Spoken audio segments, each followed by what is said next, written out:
हम सब जानते हैं कि दिल्ली एक लैंडलॉक सिटी है, लेकिन यहाँ जो कदम अब उठाए जा रहे हैं क्या पहले लिए जा सकते हैं? कंस्ट्रक्शंस का काम चल रहा है, क्या आपात बैठक, ऐसी बैठकें पहले हो सकती थी? नहीं, अब बैठकें तो पहले से हुई हैं और दिल्ली के सर्दियों में बढ़ते हुए प्रदूषण को नियंत्रित करने के लिए दिल्ली के मुख्यमंत्री माननीय अरविंद केजरीवाल जी ने 30 तारीख को ही पिछले सितंबर में ही विंटर एक्शन प्लान घोषित किया था और उसके बाद से 7 तारीख से एंटी डस्ट कैंपेन पूरे दिल्ली के अंदर जो है वो चलाया जा रहा है। दिल्ली के अंदर जो पराली होती है उसके लिए बायो डिकम्पोजर का छिड़काव किया जा रहा है। दिल्ली में जो पोल्यूटेड इंडस्ट्रियल एरियाज हैं वहाँ भी अभियान चल रहा है। लेकिन जैसा कि पूर्वानुमान था कि अब जो है सर्दियों का जो मौसम है अब बढ़ रहा है, तो सर्दी बढ़ी है और जो हवा की गति है वो काफ़ी कम हो गई है। तो ऐसा पूर्वानुमान था कि अब जो है यहाँ पर एयर क्वालिटी इंडेक्स जो है वो अब ज़्यादा ख़राब होना शुरू होगा और उसी पूर्वानुमान के अनुसार ही अब जो AQI है वो 300 के पार गया है, जिसको देखते हुए सीओ कियम ने जो है ये ग्रैप 2 का नियम जो है वो लागू किया है और उसको इम्प्लीमेंट करने के लिए आज हमने सभी संबंधित जो विभाग हैं उनके साथ संयुक्त बैठक करके कार्य योजना तैयार की है। गोपाल जी, मेरा सवाल ये था कि भाई ग्रैप 2 या 3 के प्रावधान जो हैं, क्या अब समय आ गया कि इनकी एक बार फिर से समीक्षा हो, नियम जल्दी लागू हों? अनेकों स्टडी कह रही हैं कि दिल्ली वासी हैं, उनकी उम्र प्रदूषण के कारण अन्य देशवासियों से 10 साल कम है।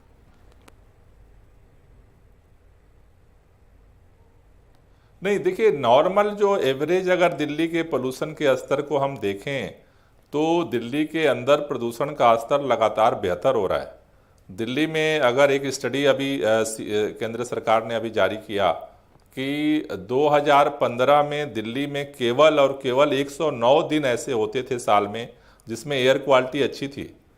पिछले सरकार हमारी बनने के बाद लगातार जो इस पर काम हुआ है उसका परिणाम है कि पिछले साल हम 163 दिन अच्छे दिल्ली के अंदर हमको मिल पाया था।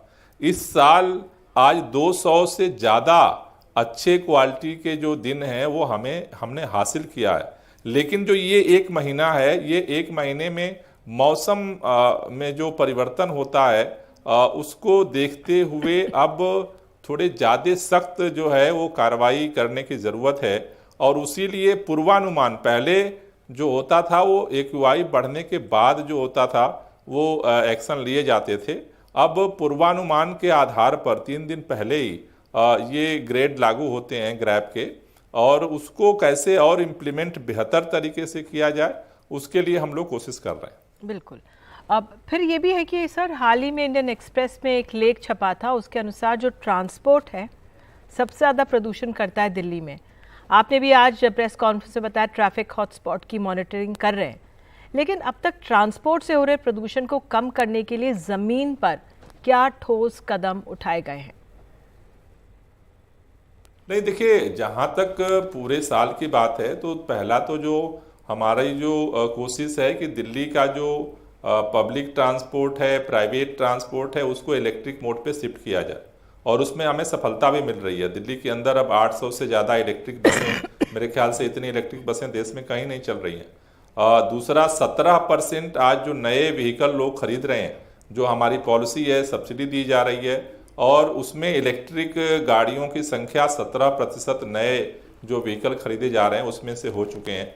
अब इमरजेंसी मेजर्स के रूप में जैसे अब जो पब्लिक ट्रांसपोर्ट को फ्रीक्वेंसी बढ़ाने का, मेट्रो के फ्रीक्वेंसी बढ़ाने का आज जो है वो निर्देश दिया गया है। साथ ही साथ 26 तारीख से हम लोग रेड लाइट ऑन गाड़ी आपका जो है पब्लिक जन जागरूकता कैंपेन भी लॉन्च करने जा रहे हैं, जिससे कम से कम रेड लाइट पे जो बेवजह फ्यूल बर्निंग होती है उसको रोका जा सके। आखिरी सवाल यही है गोपाल जी, आपने मीटिंग के बाद कहा कि कोई अधिकारी नहीं आया, शाम हो गई, क्या कोई कारण सामने आया? नहीं, अधिकारी आए थे लेकिन सारे जूनियर अधिकारी थे। जो हमारे सेक्रेटरीज हैं, प्रमुख सचिव हैं, जो कि मुख्य डिसीजन करता हैं, उनकी अनुपस्थिति थी और उसकी वजह से कोई निर्णय लेना, उसको इम्प्लीमेंट करना जो है वो काफ़ी जो है वो कठिन हो रहा है। तो इसलिए हमने ये सब लोगों से ये निवेदन किया है कि भाई इसमें सक्रिय सहयोग के बगैर अब जो स्थिति है उसमें अगर सारे सीनियर अधिकारी चुप बैठे रहेंगे तो केवल जूनियर अधिकारियों की बदौलत तो ये निर्णय लेना और इम्प्लीमेंट करना काफ़ी कठिन होगा। बिल्कुल, आपने हमसे बात की गोपाल जी, बहुत बहुत धन्यवाद।